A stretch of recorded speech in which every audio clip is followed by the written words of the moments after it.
రాజ్యం మోడీ రాజ్యం Modi down down BJP down down ED down down ఇదేమి రాజ్యం ఈడీ రాజ్యం మోడీ రాజ్యం ఇదేమి రాజ్యం ఈడీ రాజ్యం మోడీ రాజ్యం BJP down down Modi down down ఇదేమి రాజ్యం ఈడీ రాజ్యం మోడీ రాజ్యం ఇదేమి రాజ్యం ఈడీ రాజ్యం మోడీ రాజ్యం BJP down down BJP down down Modi down down Modi down down BJP down down BJP down down BJP down down BJP down down కేంద్ర ప్రభుత్వ వైఖరి నశించాలి కేంద్ర ప్రభుత్వ వైఖరి నశించాలి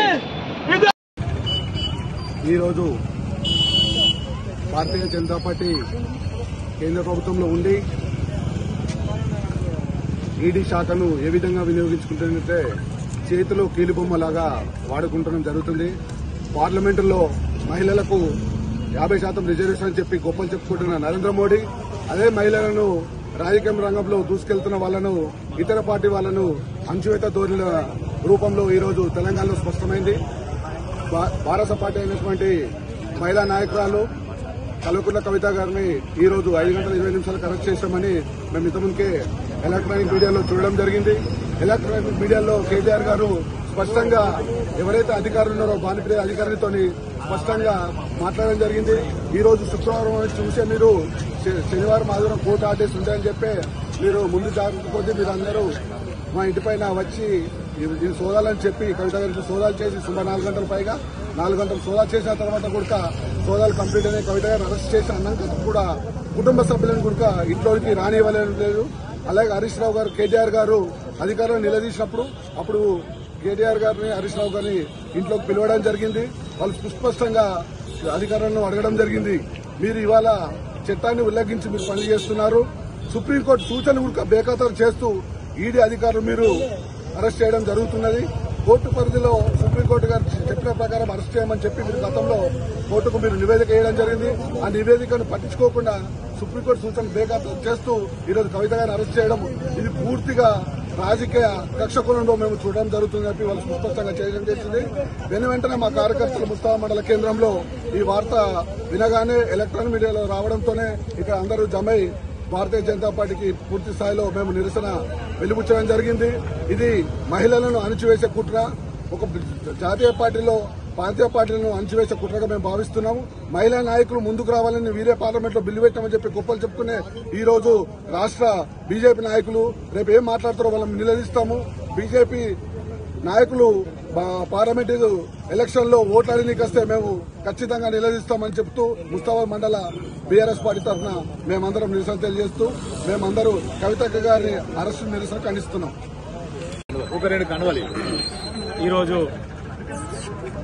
మన తెలంగాణ రాష్ట్రంలో కొట్లాడి సాధించుకున్న తెలంగాణలో నరేంద్ర మోడీ గారి అరాచక పాలనతోటి ఈరోజు మా ఎమ్మెల్సీ గారైనటువంటి కల్వకుంట్ల కవితను ఒక ఆడబిడ్డ అని చూడకుండా కూడా ఏదేదో కేసులు పెట్టించి ఈరోజు అరెస్ట్ చేయడం జరిగింది. ఆ అరెస్టుకు సందర్భంగా మా ముస్తాబాద్ మండల కేంద్రంలో పెద్ద ఎత్తున ధర్నా నిర్వహించడం జరుగుతుంది, నిరసన తెలపడం జరుగుతుంది.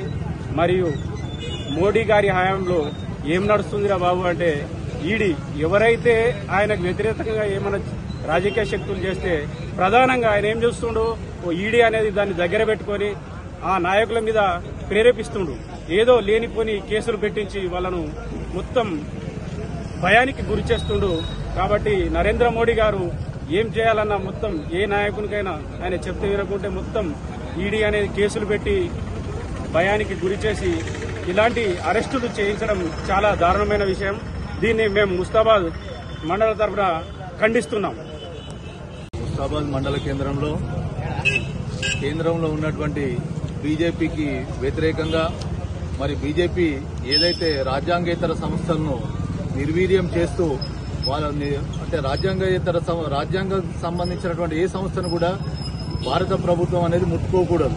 కానీ కేవలం ఇది బీజేపీ వచ్చిన తర్వాత భారతదేశంలో ఉండేటువంటి రాజ్యాంగబద్దమైనటువంటి 5 సంస్థలను కూడా నిర్వీర్యం చేస్తూ కేంద్ర ప్రభుత్వం తన చేతిలోకి తీసుకొని ఏదైతే భారతదేశంలో వాళ్ళకు వ్యతిరేకంగా ఉండేటువంటి రాజకీయ పార్టీలు ఉన్నాయి, ఆ పార్టీ వీళ్ళకి అనుకూలంగా లేకపోతే ఈడీని ప్రయోగించడం అంటే వాళ్ళ ఆర్థిక సంస్థలను మూలాలను దెబ్బతీస్తూ వాళ్ళ భయభ్రాంతులకు గురి చేస్తూ వాళ్ళని లొంగకపోతే ఈడీని ప్రయోగించడం అనేది ఈ బీజేపీ ప్రభుత్వానికి సర్వసాధారణమైనటువంటి విషయం. ఇది భారత ప్రజలందరూ కూడా గమనిస్తారు. అన్ని రాష్ట్రాల్లో కూడా వ్యతిరేకత వచ్చింది. ఈరోజు బీఆర్ఎస్ కు చెందినటువంటి కల్వకుంట్ల కవిత గారిని ఒక ఈడీ పేరుతో అరెస్టు చేయడాన్ని అప్రజాస్వామ్యం అని చెప్పి ముస్తాబాద్ మండల బీఆర్ఎస్ పార్టీ పక్షాన మేము ఖండిస్తున్నాం. ఇది ఈ విధంగా చేయడం కూడా మరి కేంద్ర ప్రభుత్వానికి తగదు. రేపు ఎన్నికల కమిషన్ ఎలక్షన్లు ప్రకటించే నేపథ్యంలో మరి ఇక్కడ బారాసాను దెబ్బతీయాలనేటువంటి ఒక రాజకీయమైనటువంటి ఎత్తుగడతో అంటే మోడీ గారు చేసేటువంటిది ప్రతిదీ కూడా ఇంతే. దక్షిణ భారతదేశంలో ప్రాంతీయ పార్టీలు బలంగా ఉన్నాయి కాబట్టి ఈ బలంగా ఉన్నటువంటి ఈ రాజకీయ శక్తులను కొంచెం అస్థిరపరచాలి, వాటిని వీక్ చేయాలనేటువంటి ఒక ఉద్దేశంతో ఇక్కడ ఈ రోజు కవితను అరెస్ట్ చేయడాన్ని మేము ఖండిస్తున్నాం. ఎందుకంటే ఒక మహిళను చూడకుండా అరెస్ట్ చేయడాన్ని ఇది అప్రసాంఘిక చర్యగా మేము ఖండిస్తూ మరి ఈ కేవలం బీజేపీ చేసేటువంటి వైఖరిని ఆ కేంద్ర ప్రభుత్వ వైఖరిని మేము నిరసిస్తూ ఈరోజు ముస్తాబాద్ మండల పార్టీ ఆధ్వర్యంలో ఈ ధర్నా కార్యక్రమాన్ని నిరసన కార్యక్రమాన్ని చేపట్టినాం. ఇందులో పాల్గొన్నటువంటి మా మహిళలకి తర్వాత మా సీనియర్ నాయకులకి పట్టణ పార్టీ అధ్యక్షులు మరి అనుబంధ సంఘాల అధ్యక్షులు బీఆర్ఎస్ పార్టీ సీనియర్ కార్యకర్తలు అన్ని హోదాల్లో ఉన్నటువంటి మా కుటుంబ సభ్యులందరికీ కూడా పేరు పేరున నమస్కారం తెలియజేస్తూ పాత్రికేయ మిత్రులకు కూడా ధన్యవాదాలు తెలియజేస్తూ